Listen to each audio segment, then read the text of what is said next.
السلام عليكم ورحمة الله تعالى وبركاته. مرحبا بكم متابعينا على قناتنا الحروق تي في. تحية طيبة للجميع وتحية طيبة لكل متابعينا عبر تراب الوطن.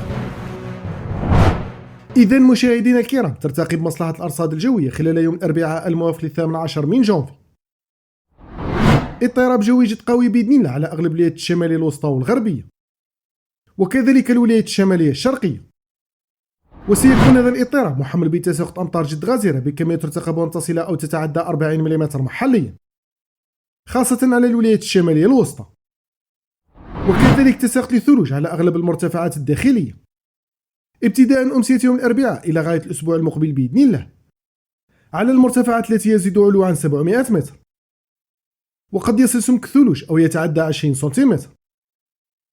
بداية بالولايات المعنية بتساقط الأمطار خلال يوم الأربعاء هي كل من ولاية سوقهراس، قالمة، قسنطينة، ميلا، باتنا، باريكا، المسيلة، سطيف، برج بوريريش، طارف، عنابة، سكيك، دجيج، البجاية، تيزي وزو، البويرة، بومرداس، الجزائر العاصمة، تيبازا، البليدة، المدية، عين دفلة، شلفتي، سمسيل، تيارت، الجلفة، آفلو، البيض، سعيدة، معسكر، غليزان، مستغانم، وهران، عين تيموشنت، تيليمسان وولاية سيدي بلعباس.